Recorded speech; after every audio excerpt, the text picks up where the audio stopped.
Hello guys, मेरा नाम है रवि स्टूडियो में आपका बहुत बहुत स्वागत है।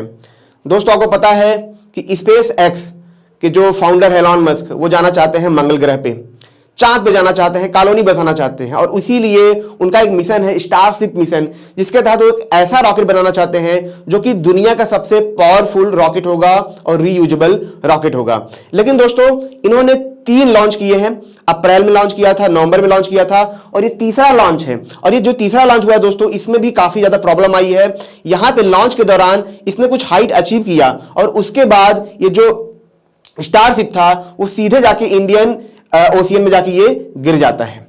यानी कि वहां के लोगों का मानना है, जो वैज्ञानिक है, मानना है कि हमने कुछ हद तक चीजें अचीव कर ली हैं, लेकिन 100% जो हमारा मिशन था वो कंप्लीट नहीं हो पाया है।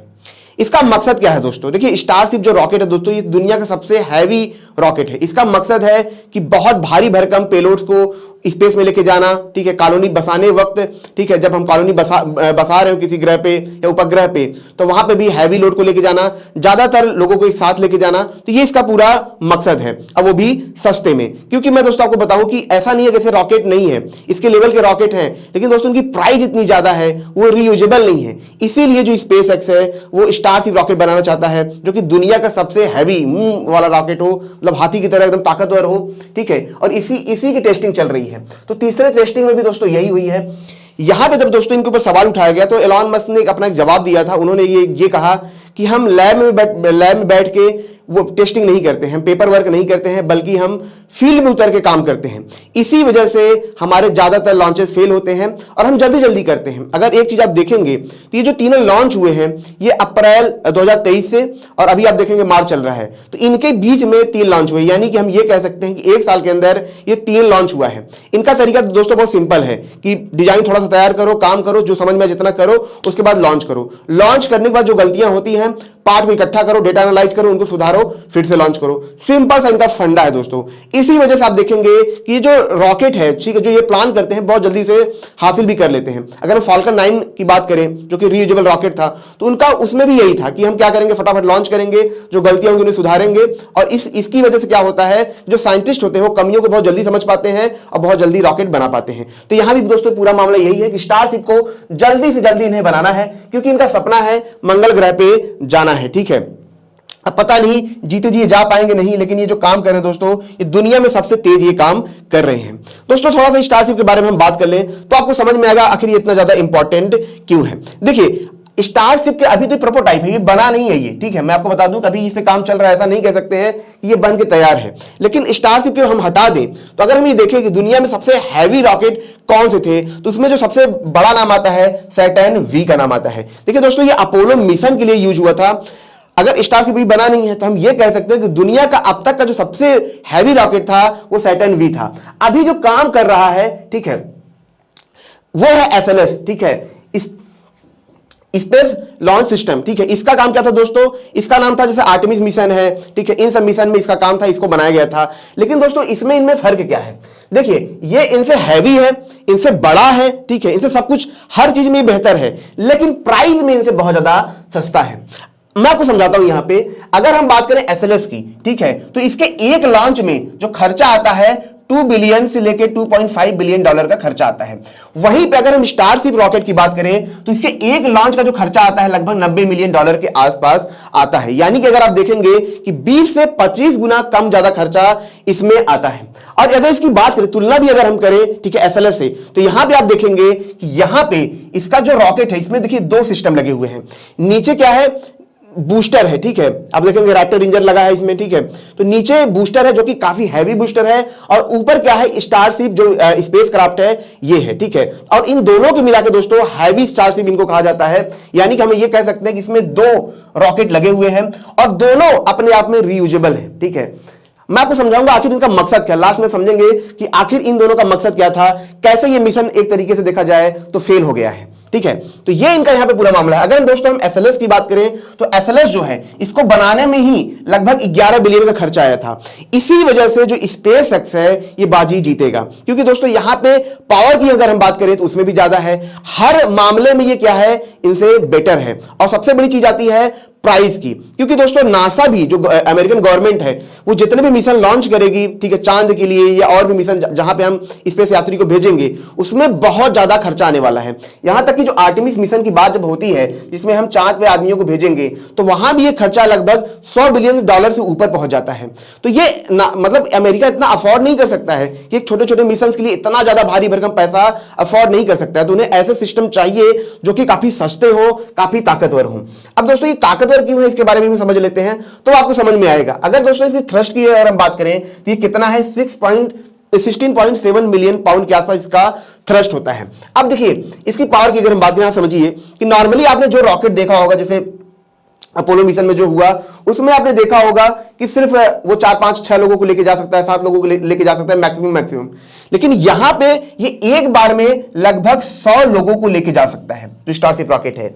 आप कल्पना करिए कि कितना ज्यादा उनसे पावरफुल है। और साथ ही साथ उसमें सिर्फ यही नहीं है, इसमें प्रॉपर आप देखेंगे जैसे 5 स्टार एक जो दिया जाता है मजा, ठीक है, तो एकदम वैसा ही यहां पे क्या होगा, एटमॉस्फेयर होगा, ठीक है, हर चीज वहां पे अवेलेबल होगा, प्रॉपर स्पेस भी होगा, ठीक है, ताकि जब एस्ट्रोनॉट जाएं, क्योंकि जब मंगल ग्रह दोस्तों अगर वहां पे फ्यूचर में जाते भी हैं तो बहुत दूर है, ठीक है, ये बताया जाता है कि लगभग 2 से लेके 2.5 साल तक का वक्त वहां पे लग सकता है वहां तक पहुंचने में। तो इतना लंबा वक्त अगर वहां पे लगेगा तो जाहिर सी बात है हमें वहां पे बेहतर सुविधा देनी होगी, उसके अंदर रहने के लिए अच्छा इन्वायरमेंट होना चाहिए। तो स्टारशिप के अंदर ये सारी फैसिलिटीज होती हैं, ठीक है दोस्तों।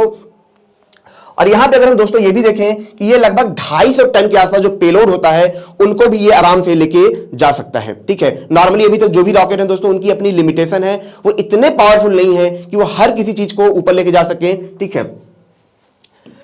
अब जैसा कि मैंने दोस्तों आपको बताया था कि इसका जो प्राइस है एक लॉन्च का लगभग $90 मिलियन के आसपास आता है, ठीक है।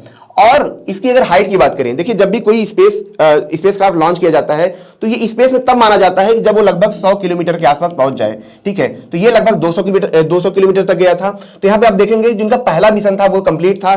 इसमें क्या होता है दोस्तों, मैं आपको दिखाऊं रॉकेट के अंदर इसमें सेपरेशन होना होता है, ठीक है। तो यहां पे अगर आप देखेंगे ये सेपरेशन भी हो गया था, ठीक है। इसको वापस आना था लेकिन ये वापस आ नहीं पाया था, ठीक है दोस्तों। तो ये इसकी सबसे बड़ी प्रॉब्लम थी, ठीक है। और अगर इसकी स्पीड की बात करें तो इसने जो स्पीड हासिल की थी लगभग 26,000 किलोमीटर पर आवर के आसपास इसने स्पीड हासिल कर ली थी। यानी इसने सब कुछ अचीव कर लिया था, बस एक चीज अचीव नहीं की थी, और वो क्या था, इसको वापस आना था, ठीक है दोस्तों। अब दोस्तों हम समझेंगे आखिर पहला मिशन क्या था, दूसरा मिशन क्या था, और तीसरे मिशन में से क्या करना था, ठीक है, और ये क्या नहीं कर पाए इसको भी समझेंगे, कैसे ट्रैकिंग होती है ये भी हम समझेंगे। लेकिन दोस्तों इससे पहले मैं आपको ये बता दूं कि हमारा फ्लो का कोर्स है, इसे आप जरूर अवेल करें, क्योंकि आप 2-3 साल से तैयारी करते हैं, इसके बावजूद भी आप देखेंगे कि आपका एग्जाम क्रैक नहीं होता है। वहीं पे कुछ लोग होते हैं वो फर्स्ट अटेम्प्ट में ही एग्जाम क्रैक कर पाते हैं।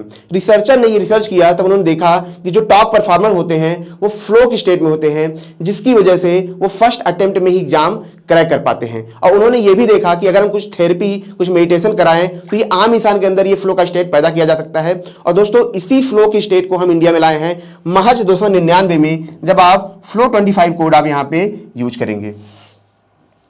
अब दोस्तों सबसे पहले बता दूं आखिर इसका पूरा मामला क्या था, लेकिन उससे पहले दोस्तों मैं आपको यह भी बता दूं कि ये कहां से ये लॉन्च होता है। तो मैं आपको बता दूं ये टेक्सास है, ठीक है, यहीं पे इसका सेंटर है जहां से ये लॉन्च होता है, ठीक है, जिसको जो इनका जहां से लॉन्च होता है उसका नाम है बोका चिका।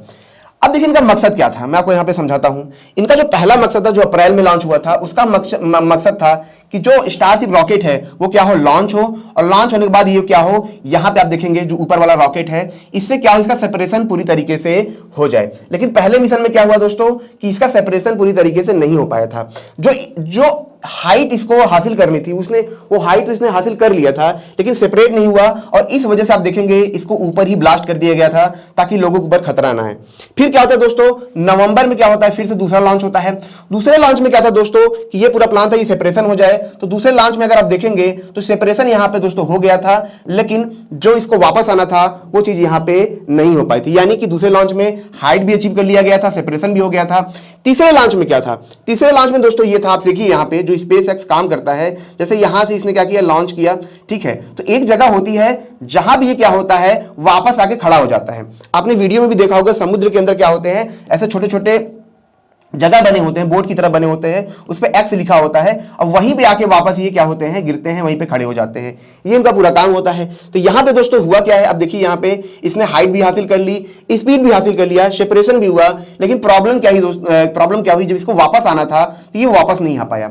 अब एक चीज मैं आपको दिखाता हूं यहाँ पे कि इसको वापस तो आना है, लेकिन ऐसा नहीं है कि सिर्फ स्पेस क्राफ्ट वापस आए, बल्कि स्पेस क्राफ्ट के साथ जो बूस्टर है इसको भी वापस आना है। यानी कि आप देखेंगे दोनों को यहां पे वापस लाना है, ठीक है। अदरवाइज अगर मान लीजिए हमने एक वापस लाया, एक वापस नहीं ला पाते हैं, तो ये खर्चा बहुत ज्यादा है। तो इसको अगर हम दोनों को हम रीयूज कर पाते हैं तो हमारा खर्चा बहुत ज्यादा और भी कम हो जाएगा। जैसे अभी $90 मिलियन के आसपास है, तो ये और भी बहुत ज्यादा कम हो जाएगा। तो इसमें जो प्रॉब्लम है कि दोनों हमें जो बूस्टर है, स्पेस क्राफ्ट है, इन दोनों को हमें वापस लाना है और इसी वजह से ही सबसे बड़ी प्रॉब्लम है। अब मान चलिए कि इसमें अभी 1 से 2 मिशन और लगेंगे, तब जाके ये पूरा कंप्लीट हो पाएगा। और फिर क्या होगा, फिर दोस्तों ये होगा कि हम क्या करेंगे, मंगल ग्रह की तैयारी करेंगे, क्योंकि अगर ये रॉकेट बन जाता है तो वैज्ञानिक ये बताते हैं कि इसमें इतनी कैपेसिटी है, ये एक बार में धरती से लॉन्च होगा और सीधे जाके मंगल ग्रह पहुंचेगा और वहां से वापस भी आ जाएगा, क्योंकि इसमें इतनी ज्यादा फ्यूल, इसके बूस्टर, इसके थ्रस्टर इतने पावरफुल हैं कि आसानी से, आराम से कहीं भी जा सकता है और वहां से वापस आ सकता है। दोस्तों आजकल के जो रॉकेट है उसमें प्रॉब्लम यही है कि उसमें जो फ्यूल होता है, इतनी कैपेसिटी नहीं है कि हम इतना फ्यूल दे पाए कि वो बहुत दूरी तक आराम से जा पाए और वापस आ पाए। आप देखेंगे जो ज्यादातर रॉकेट भेजे जाते हैं उनमें ग्रेविटी का यूज किया जाता है ताकि हमें फ्यूल कम से कम बर्न करना हो, लेकिन जब आप ग्रेविटी का यूज करते हैं तो आप स्पीड को बूस्टअप नहीं कर पाते हैं। लेकिन अगर रॉकेट के पास बहुत ज्यादा फ्यूल है, थ्रस्ट पावर ज्यादा है, तो वो जब स्पेस में जाएगा तो वहां भी अपने आप को लगातार थ्रस्ट पैदा करेगा, जिसकी वजह से वो अपनी स्पीड को इंक्रीज करते जाएगा। जैसे अभी आपने देखा होगा कि 26,000 किलोमीटर पर आवर के पास इसकी स्पीड थी, लेकिन जब इसके पास इंजन ज्यादा, मतलब काफी ताकतवर होंगे, फ्यूल बहुत ज्यादा होगा, तो जब स्पेस में जाएगा तो स्पीड क्या होगा, एक्सेलरेट करती जाएगी फ्यूल की वजह से, और एक वक्त के बाद ये हाई मैक्सिमम स्पीड अचीव कर लेगा, जिसकी वजह से जो मंगल ग्रह पे हमें 2 से 2.5 साल लगते हैं वहां पे हमें और भी कम वक्त लगेगा, ठीक है। जितनी स्पीड होगी उतने जल्दी ये मिशन पूरे हो पाएंगे। तो दोस्तों ये छोटा सा लेक्चर था, अगर आपको अच्छा लगा हो तो इसे लाइक करें, कमेंट करें, शेयर जरूर करें, और जैसा कि मैंने बताया हमारा फ्लो का कोर्स आप जरूर अवेल करें। मिलते हैं नेक्स्ट लेक्चर में। Thank you so much.